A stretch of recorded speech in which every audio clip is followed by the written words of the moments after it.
Treasury Secretary Janet Yellen is warning Congress that the United States is about to go broke and that they're about to hit the limit to take on debt. What's her solution? Remove the limit and have the government borrow as much money as they want. Do you guys agree with her? Just comment a quick yes or no down below. The Biden administration supports this change and hopes that a deal can be struck with Congress as soon as possible. Also, do you guys remember that liar who's holding a government office right now? Oh wait, that could be anybody, right? So this person used donations for personal purchases. Well, doesn't it kind of thin it down just a little bit, doesn't it? I know.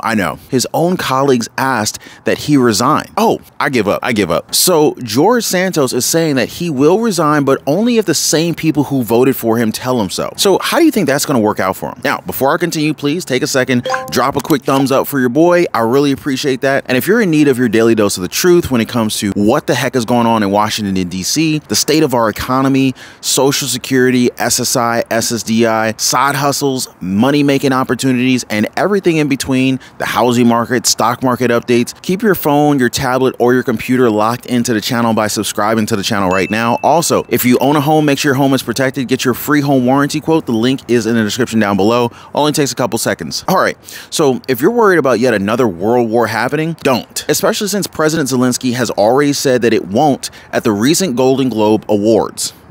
Now, for a guy who's at war, he's seen a lot of TV lately, huh? So here's what he had to say. The struggle for the right of the new generations to know about the war only from movies. The First World War claimed millions of lives. The Second World War claimed tens of millions of them. There will be no Third World War. It is not a trilogy. Ukraine will stop the Russian aggression on our land.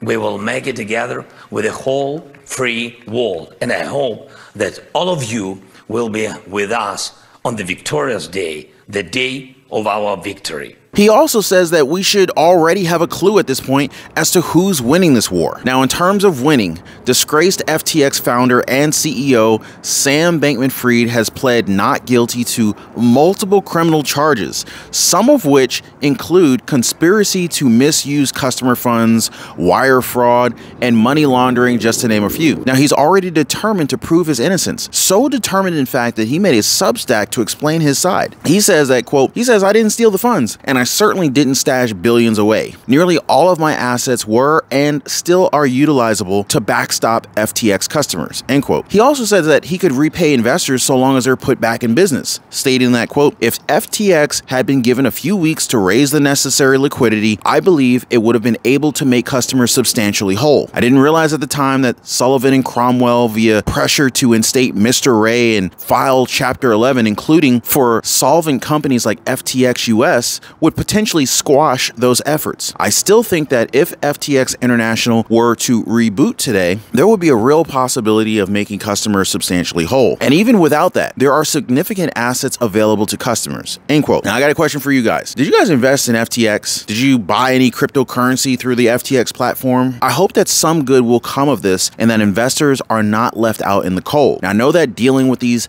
markets has a mix of risk with it, although it seemed like a scheme from the very beginning. And some say that SBF Sam Bankman-Fried is just lying to get out of a century-long prison sentence. Now, when it comes to lying, it's hard to beat Congressman George Soros. In a recent interview, Santos gave out an ultimatum regarding his term in office. Their opinions, but I was elected by 142,000 people. Until those same 142,000 people tell me they don't want me, we'll find out in 2 years. Are you one of the 142,000 people who voted for this guy? Now, here's a question for you guys. If these people signed a petition, I mean all of them, right? Will he actually resign? Or will he just come back and say, wait up? I said I would resign-ish, not really resign. I mean, you know this guy. He's already told us a bunch of lies. Now, here's a story that's connected to lying as well. In another batch of Twitter files, the plot thickens when it comes to using Russia as an excuse. Now, this time around, guys, it shows that the Democrats pushed to make everyone believe the lie that former President Donald Trump worked with Russia to influence the 2016 elections. A pretty bold lie. And it seems as though the public was not convinced, as the hashtag release the memo trended at this time, aimed to expose those who are accusing Trump of collusion with Russia. Democrats were quick to save face by saying that this only went viral because of Russian bots that boosted it in the algorithm. Now, the bad news is that Twitter itself and the insiders within the platform are aware that there was no boosting from any Russian bots, which means that this was an organic hashtag that went viral as a lot of users either interacted with it or used it in their own tweets. Now, a Twitter employee said this, quote,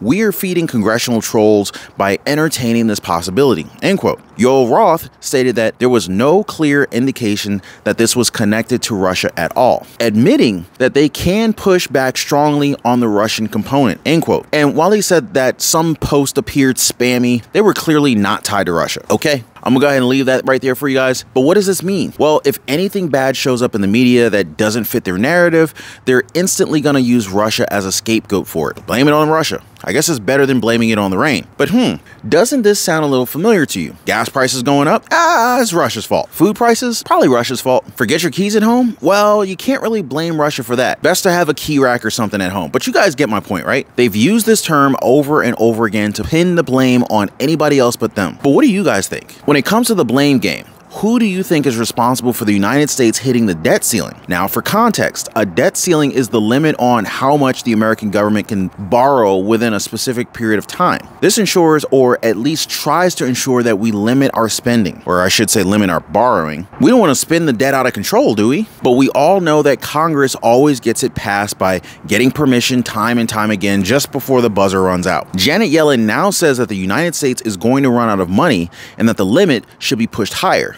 Wait. Do you guys hear that? It's the sound of $1.7 trillion saying, "Do I mean nothing to you?" Like, how are we already broke? Make it make sense, Janet. They passed more than $1 trillion, almost $2 trillion, and continue to send billions of dollars of everyone's taxpayer money over to the Ukraine and other places. Nothing for those on Social Security, nothing for those on SSI, SSDI, nothing for veterans, nothing for small business owners. But hey, we're broke. It's also very clear that President Biden wants to remove this debt ceiling. A lot of governments do this, but it's tough to say that the timing is great since inflation is still very tough to deal with. I mean, have you seen the price of eggs these days? It's going to get tougher out there. I mean, heck, I've even seen memes for the price of eggs, but it's crazy. But seriously, it's going to get even tough out there. Borrowing even more money may reverse the progress already made by the Fed. Now, Republicans have already said that they will push back on this for sure. Do you guys think that the government needs to borrow more money? And of that money, how much are you seeing will actually go to hardworking Americans? Will it save people from layoffs, small businesses from bankruptcy,